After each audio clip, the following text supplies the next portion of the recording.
Can you deal with these uncomfortable feelings of you can't control this? The outcome is outside of your control. The market's going to take something from you. Are you going to wrestle with that? Are you going to compensate and put a blind eye to it? Say, oh, I don't see it there. And then fault me or someone else, your spouse, your job. Somebody else was the reason why you didn't do what the fuck you were supposed to do.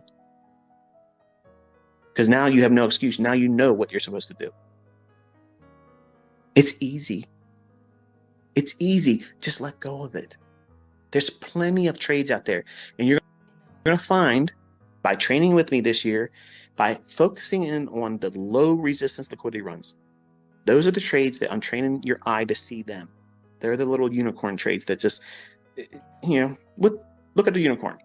There ain't nothing fucking scary about a unicorn. You want to go there, you want to pet it, you want to be friends with it. It's inviting. That's how a low resistance liquidity run signature is. It's nice.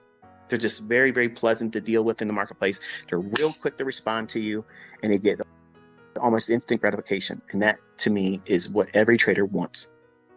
Contrast that with the fucking donkey from Shrek. Okay?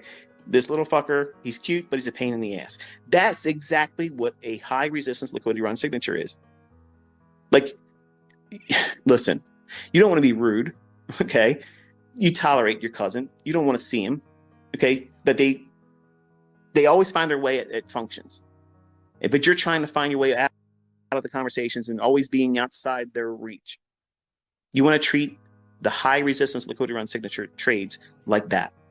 And as soon as you identify that you fell into a conversation with that cousin, like the high resistance liquidity run signature, and it becomes uncomfortable and you're looking for any opportunity for him to shut the fuck up so you can get at the conversation and say, oh yeah, you're texting your friend, call me right now so that way I can pretend I got to get out of here. Okay. You're looking for any off ramp. That's what you're doing with these types of trades.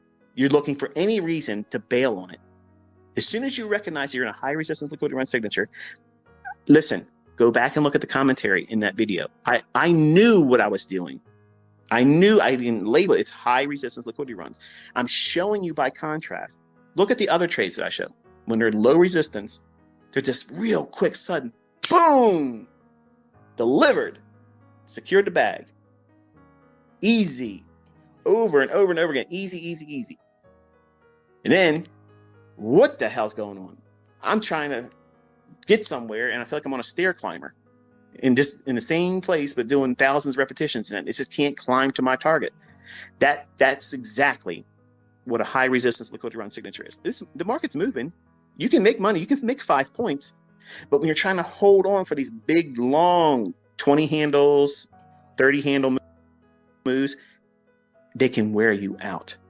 If you're in there trying to expect real quick, sudden, big blast off moves, it ain't gonna happen. So you have to change your outlook on what you're anticipating in price delivery. And you'll appreciate that more when we're doing the live streams, because I'm going to explain where it should be fast, where it should be like today. And then over time, you'll start to see the characteristics. Oh yeah, I can see it.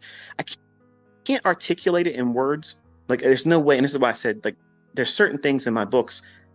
There's just no way. There's no way that it could be communicated unless you just see me talk about it live. When you see me outline it, and this is what the candle is likely to do, you don't want to see it do this, you don't want to see it.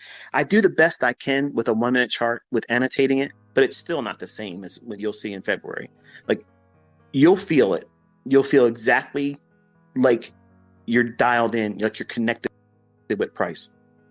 And in times where I'm off and I'm out of sync and I get it wrong, you'll see how it gives me indications that, okay, this is not what I should be looking for. Either I move to the sideline and wait for more information, or maybe, not all the time, maybe reverse and go the other direction. And I'll talk about what makes it feasible for me to want to reverse and go against my initial expectation. What changes my mind about that? So whatever happens that price does with us when we're doing our live sessions, you're going to understand more about yourself, because you will see, looking at the charts, and when I say what I'm saying about the chart at the time, you're going to have an immediate response internally. I don't see that, or I think it's going to go the other way. And then some of you will be wrestling with me. You think it's going to go this way, or you're going to go that way. And it might be amusing to see when you might be right and I get it wrong. But most of the time, you're going to be wrong.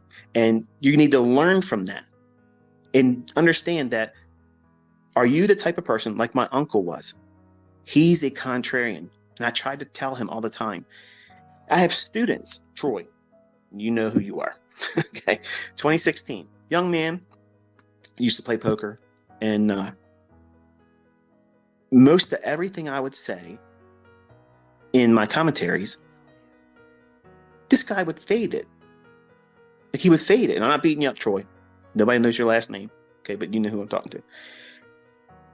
And then he would send me emails saying, I'm frustrated. I can't get to work. And then we would go through, like, what are you doing? And he's fading me. So I told him, I said, listen, you're fading my analysis, doing the opposite of it.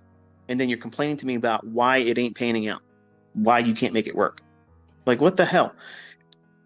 It was so frustrating for me as his teacher to try to, like, I tried to find all kinds of ways to bridge it to him and not hurt his feelings and be encouraging at the same time. But finally I said, you know what? You're revealing to me as a teacher that your strength is being a contrarian trader. So instead of me trying to change him and push him into a specific approach, he's better suited to look for opportunities to be contrarian, not so much a contrarian of me, but that's his approach to trading. So if, for instance, like a turtle suit trade, something that a false break above relative equal highs, I believe that would be a model that would fit his, well, personality and his issues with being taught under me. I can see how that could be turned into an advantageous strength.